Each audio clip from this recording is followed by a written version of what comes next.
Take a moment and look around. What do you notice? The guy with the brightly colored pin on his jacket, her gorgeous tattoo, the man in the purple suit. Would you ask a stranger about that?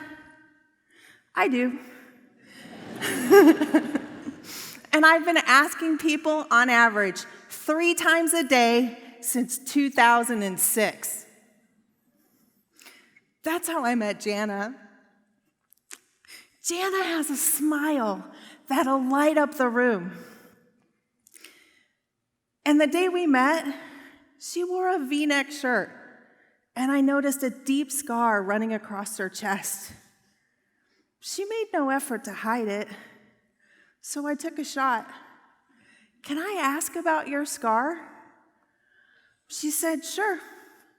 I got the flu, and it damaged my heart. The day I met Jana, her feeble heart functioned with just 10% capacity. A battery pack was the only thing keeping her alive. That scar represents a life that has changed forever. But we're taught, look away. Don't ask. Why? By challenging that idea, I learned a valuable lesson in the human spirit. When life gives you a sucker punch, get up. With Jana's feeble heart, she was at the crisis of her condition. She decided to get her MBA. Eventually, she got a heart transplant and a second chance on life. I got a chance to see that in action. And it started with a single question. So when I started the social experiment over 10 years ago, I made a choice to get curious. Why? Because for most of my life, I actively tried to be invisible. I learned other people's stories because no one was interested in mine. The people I wanted to care didn't. So I made a decision to take an active role in the randomness of my own life.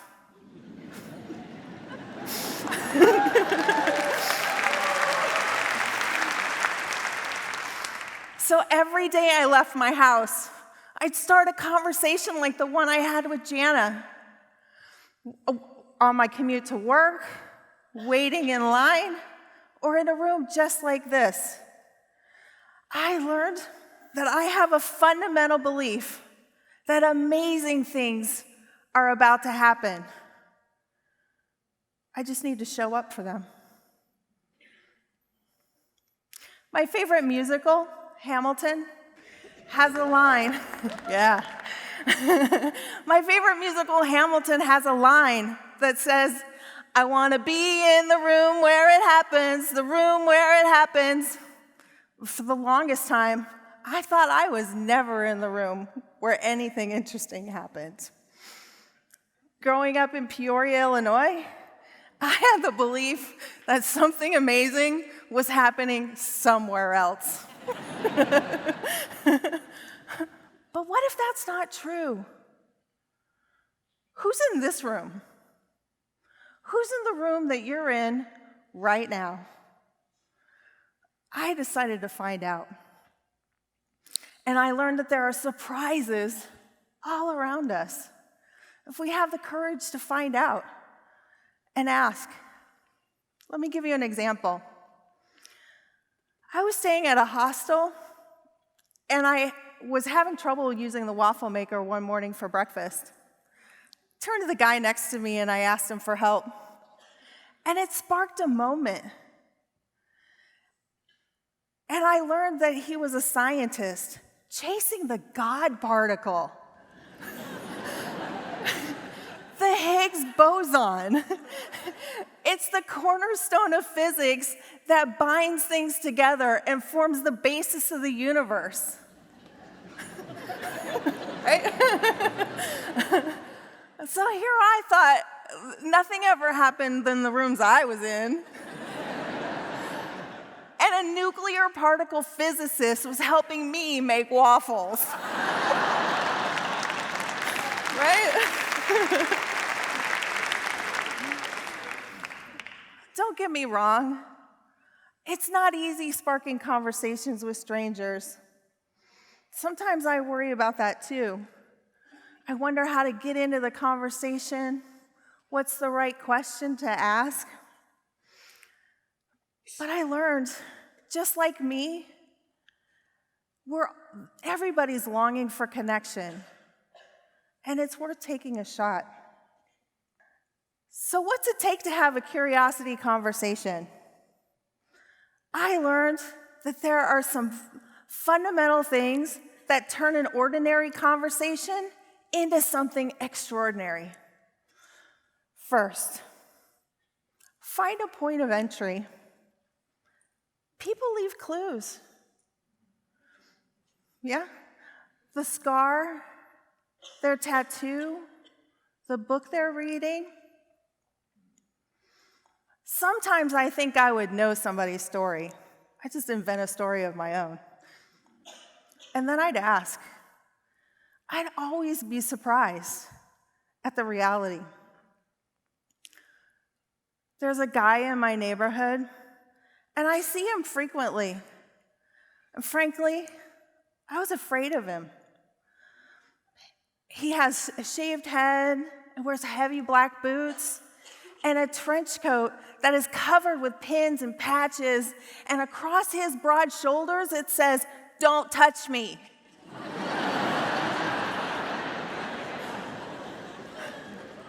I'd cross the street to avoid him, right? But one day I got curious, and I decided to say hello. I learned he was soft-spoken with an Australian accent. That's a bonus, right? And he was an author who wrote 5 books. So finally, I got a chance to ask him my burning question. "Dude, what's the deal about your jacket? Don't touch me?" He said, "My wife suffers from anxiety in public places, and her support dog died. We haven't been able to find a replacement yet, so I told her I would be her support. I sewed that patch on my jacket to help when we're together in public places." That story I made up?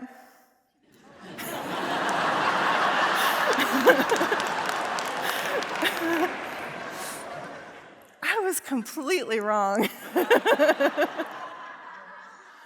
How many times do we do that, though? We make up stories about people, never really knowing their truth. So ask. The magic of a conversation happens when we decide to go deeper. Like the day I met Lila. Lila is the most beautiful woman I've ever seen. And I learned she's from Syria.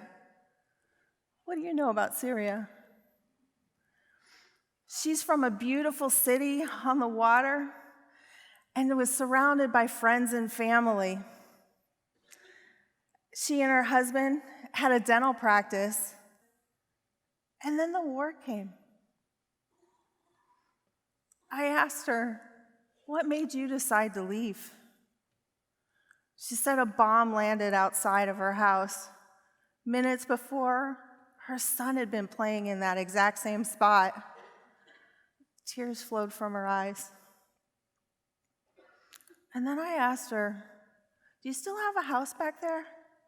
Or did you sell it?" She said, "Yes, we still have a house. I'll never see it again." Who buys houses during war? You have to have hope for that. And in Syria, there is no hope. Meeting Lila brought context to the news. To date, there are 5 million people who have fled their homes in Syria. It's the largest refugee crisis in our lifetime. So let me ask you this. What shifts a conversation into something extraordinary? Be present. I had a meeting downtown in a swanky high-rise building, and the guy I was meeting, I wanted to know, hey, how did you get your job?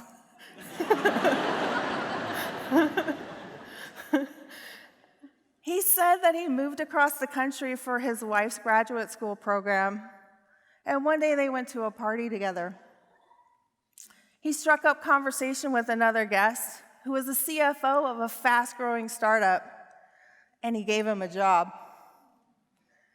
3 promotions, and 5 years later, he said, I'm still here. I wanted to know, what if you never went to that party? My life would be totally different.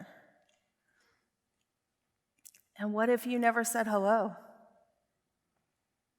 What if, just for one night, you checked out?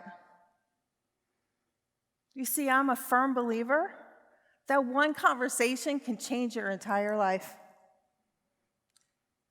He was in the room. The opportunity was there. What would you do with it? Check your phone?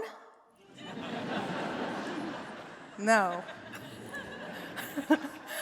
Go make your own luck. Go meet somebody. I mentioned earlier I've been meeting people on average 3 times a day. That's 90 curiosity conversations a month.